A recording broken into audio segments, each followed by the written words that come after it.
गावडे, जिल्हा परिषद प्राथमिक शाळा चौकोल नंबर 4 मराठीचा विद्यार्थी। आज आपल्या स्टुडंट कट्ट्यावर जिल्ह्याच्या जिल्हाधिकारी माननीय श्री तृप्ती धोडमिसे मॅडम स्वागत आहे तुमचं आमच्या कट्ट्यावर। आम्ही काही तुम्हाला प्रश्न विचारू, तुम्ही त्याचा प्रतिसाद द्या। मॅडम, जिल्हाधिकारी म्हणजे काय? जिल्हाधिकारी म्हणजे जिल्ह्याचा मुख्य अधिकारी। आपला जिल्हा कोणता? सिंधुदुर्ग, बरोबर। आता सिंधुदुर्ग मध्ये तुम्हाला वेगवेगळ्या काय दिसतात? शाळा दिसतात, दवाखाने दिसतात, रस्ते दिसतात। मग हे सगळं कोण करतं? तर हे सगळं प्रशासन करतं, बरोबर। शासन असतं, सरकार म्हणतो आपण त्याला, बरोबर। मग ह्या सगळ्या जिल्ह्याच्या प्रशासनाचा प्रमुख मुख्य अधिकारी म्हणजे जिल्हाधिकारी। मग जिल्हाधिकारी म्हणून हे सर्व योजना ज्या असतात, म्हणजे तुम्हाला ज्या काही दवाखाने शाळेची सेवा असतात ते द्यायचं काम आमचं असतं। मला जिल्हा अधिकारी व्हावे असे का वाटले? मी माझं शिक्षण पूर्ण झाल्यानंतर मी कंपनीत कामाला होते। मग मला असं वाटायचं कंपनीत काम करून मी फक्त माझ्यासाठीच काम करत आहे, माझ्यासाठीच पगार घेत आहे, बरोबर। मग मला असं वाटलं की मला लोकांसाठी पण काम करता यायला पाहिजे। मग लोकांसाठी काम करण्यासाठी मी सरकारी सेवेत गेले तर ते करता येईल, म्हणून मी जिल्हाधिकारी बनायचं ठरवलं। तुम्हाला जिल्हाधिकारी होण्यासाठी काय शिकावे लागले? बाळा, जिल्हाधिकारी पदवीधर असणं आवश्यक असतं। म्हणजे तुम्ही तुमचं शिक्षण पूर्ण करायचं, जे काही तुम्हाला करायचं। त्यानंतर जिल्हाधिकारी होण्यासाठी वेगळी परीक्षा असते, त्याला UPSC ची परीक्षा असते, केंद्रीय लोकसेवा आयोगाची परीक्षा असते। पण ती परीक्षा आपल्याला द्यावी लागते। मग त्या परीक्षेचा वेगळा अभ्यासक्रम असतो, त्याचा अभ्यास करावा लागतो। UPSC स्पर्धा परीक्षा सोपी असते का? आपण परीक्षा कोणतीही अभ्यास केली की सोपी असते का? अभ्यास नाही केला तर अवघड असते, बरोबर ना। अभ्यास केल्यावर UPSC परीक्षा पण सोपी असते। आपण अभ्यास करायला त्याचा, मग ती आपल्याला सोपी वाटते। सिंधुदुर्ग जिल्ह्याच्या विकासासाठी कोणते उपक्रम सुरू आहेत? सिंधुदुर्ग जिल्ह्याच्या विकासासाठी आपल्याकडे केंद्र शासन असेल किंवा राज्य शासन असेल तर त्यांच्या वेगवेगळ्या योजना चालू असतात। जसं की मी मगाशी म्हटलं की शाळेची सर्व शिक्षा अभियान सुरू आहे शाळेमध्ये, आरोग्याची देखील राष्ट्रीय आरोग्य अभियान असतं, पाणी तुम्हाला पोहोचवण्यासाठी जलजीवन अभियान असतं। तर अशा वेगवेगळ्या योजना आपल्याकडे सुरू आहेत। जिल्हा आपला पर्यटन जिल्हा आहे, तर पर्यटन म्हणजे इथे लोक फिरायला खूप येतात, तर पर्यटनाच्या अनुषंगाने पण आपल्याकडे खूप साऱ्या वेगवेगळ्या योजना सुरू आहेत आणि आपण पर्यटनाच्या माध्यमातून लोकांना रोजगार उपलब्ध व्हावा यासाठी देखील आपण योजना राबवतो। त्याचप्रमाणे आपण जिल्हा म्हणून पण वेगवेगळे छोटे छोटे उपक्रम हाती घेत असतो। जसं की आपण आता नुकताच हाती घेतला आपलो सिंधुदुर्ग, बरोबर। मग आपल्या सिंधुदुर्गाबद्दल, आपल्या गावाबद्दल माहिती असावी लोकांना, आपल्यालाही माहिती असावी म्हणून आपण तो उपक्रम हाती घेतलेला आहे। आणि आपल्याकडची जेवढी गावातली माहिती असेल, वेगवेगळे व्यवसाय असतील, इतिहास असेल, भूगोल असेल, संस्कृती असेल, ती आपण एकत्र करत आहोत आणि ती विकिपीडियावरती आपण टाकत आहोत। जसं की तुम्ही चौकुळ गावाचं देखील विकिपीडियावरती पेज तयार झालेलं तुम्ही बघितलं असणार आहे, बरोबर। तसं आपण छोटे छोटे उपक्रम पण घेत असतो। जिल्ह्यात अनेक शाळांमध्ये नेटवर्क समस्या आहेत, त्यावर काही उपाय सुरू आहेत का?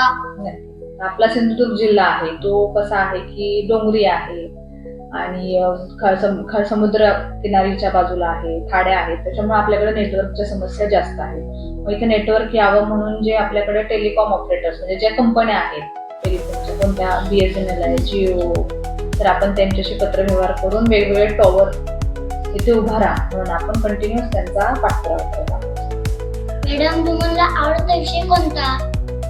शाळेतला ना तसे मला सगळेच विषय आवडायचे। त्यातही विशेष गणित आवडायचं। जिल्हाधिकारी होण्यासाठी किती तास अभ्यास करायला लागतो? तसं बाळा, आपण जितका वेळ अभ्यास करतो ना तो मन लावून करायला पाहिजे, बरोबर। मन लावून केला की कमी वेळात पण चांगला अभ्यास होतो। पण जिल्हाधिकारी होण्यासाठी खूप वाचावं लागतं, त्यामुळे खूप वेळ द्यावा लागतो। तुम्ही दररोज किमान 6 ते 8 तास दररोज तेवढी वर्षभर अभ्यास करावा लागतो, ज्या वर्षी तुम्ही परीक्षा देणार असता त्या वर्षी। महिला म्हणून या पदावर काम करताना काही अडचणी येतात का? महिला म्हणून काम करताना या पदावर अडचणी येत नाहीत। उलट महिला म्हणून काम करताना समस्या जाणून घ्यायला जास्त मदत होते, कारण आपल्याकडच्या महिला ज्या आहेत समाजातल्या त्यांचे प्रश्न हे घरातले असतात, तर ते प्रश्न लवकर समजतात। आतापासून आम्ही स्पर्धा परीक्षेचा अभ्यास करू शकतो का? नक्कीच करू शकता. स्पर्धा परीक्षांचा अभ्यासक्रम म्हणजे काय असतं की तुम्ही 1ली पासून 10वी पर्यंत किंवा 12वी पर्यंत जे काही शिकलेलं असाल त्यातल्याच गोष्टी पुढे आपल्याला पुन्हा अभ्यासायला लागतात. त्यामुळे जर तुम्ही आत्ता अभ्यास करताना मन लावून केल्या आणि आत्ता जे तुम्हाला शिकवलंय ते जर तुम्ही पक्क केलं ना की पुढे अभ्यास करताना ज्यावेळेस तुम्ही परीक्षा देता त्यावेळेस ते अवघड नाही जात. आणि तुम्ही आत्ता अभ्यासाची सवय लावली चांगली तर मग पुढे भविष्यामध्ये ती परीक्षा देताना अभ्यासाची आपल्याला सवय असल्यामुळे अभ्यास करायला सोपं जातं. आणि त्याचबरोबर तुम्हाला आता वर्गात शिक्षक जे शिकवतात, ज्या काही चांगल्या सवयी लावतात, जे काही संस्कार देतात त्या गोष्टी आपल्याला पुढे अभ्यास करताना किंवा तुम्ही परीक्षा पास झाल्यानंतर काम करताना देखील उपयोगाला येतो. त्यामुळे प्रत्येक तुमचा जो आत्ताचा वेळ आहे तो स्पर्धेसाठी नक्कीच उपयोगाला पडेल. तुम्हाला परीक्षेत कधी अपयश आले का? आले असेल तर पुन्हा कसे उभे राहिला? नक्कीच आलं होतं ना, अपयश आलं. म्हणजे युपीएससीची परीक्षा मला 4 वेळा द्यावी लागली.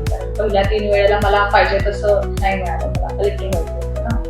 तर अपयश येतं कारण आपण वर्षभर अभ्यास करतो आणि मग आपल्याला पाहिजे तसे मार्क्स नाही मिळत आणि आपल्याला पाहिजे तसं पोस्ट नाही मिळत, मग वाईट वाटतं. पण मग अशा वेळी खचायचं नसतं. आपण काहीतरी चूक केलेली असते अभ्यास करताना, आपलं काहीतरी राहून गेलेलं असतं, त्याच्यामुळे आपल्याला गुण मिळत नाही. मग तसा विचार करून आपण पुन्हा तयारी करायची आणि अशा वेळी स्वतःला एकदम छान ठेवायचं, फ्रेश ठेवायचं, स्वतःवरती विश्वास ठेवायचा, स्वतःच्या अभ्यासावरती विश्वास ठेवायचा आणि ह्या गोष्टी करून आपण अपयशावर नक्की मात करू शकतो.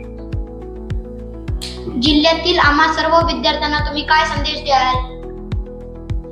मी जिल्ह्यातल्या सर्व तुमच्यासारख्या विद्यार्थीनींना असा संदेश देईन की तुम्हाला जे शाळेत शिकवतात त्याचा तुम्ही चांगला अभ्यास करायचा आहे. त्याचप्रमाणे शाळेतून बाहेर पडले की चांगलं खेळायचंय, मजा मस्ती करायची आहे. आई वडील आणि शिक्षकांनी जे सांगितलेलं आहे त्याचं तुम्ही पालन करायचं आहे आणि मोबाईलचा नाद जरा कमी करायचा आहे, हा माझा संदेश असेल.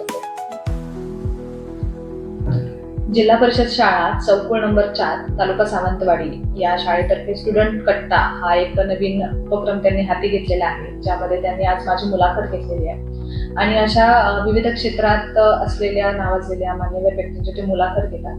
विशेष याचं असं आहे की ही जी मुलाखत आहे ही लहानशी आपली 1ली ते 5वीची मुलं घेतात.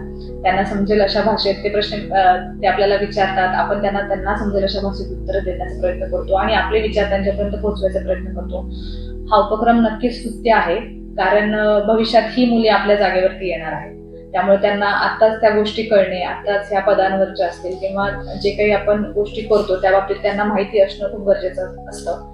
बरेचदा असं म्हणतो की ग्रामीण भागातल्या मुलांना तितकं एक्सपोजर मिळत नाही, परंतु अशा मुलाखतीद्वारे नक्कीच त्यांना ह्या गोष्टी समजायला मदत होईल, त्यांना प्रेरणा मिळायला मदत होईल. आणि मला असं वाटतं की आयोजकांना माझं हे सांगणं आहे की विविध क्षेत्रातल्या मान्यवरांच्या मुलाखती आपण घ्याव्यात आणि फक्त प्रशासनच नाही तर इतरही क्षेत्रामध्ये आपल्याकडे खूप निपुण असे जिल्ह्यात लोक आहेत, तर त्यांच्या मुलाखती घेऊन त्यांच्याही जीवनाबद्दल मुलांना माहिती व्हावी अशी माझी विनंती राहील. आणि खूप स्तुत्य उपक्रम आहे. आपल्या या उपक्रमास आपल्याला आणि आपल्या छोट्या बालचंदूला खूप शुभेच्छा.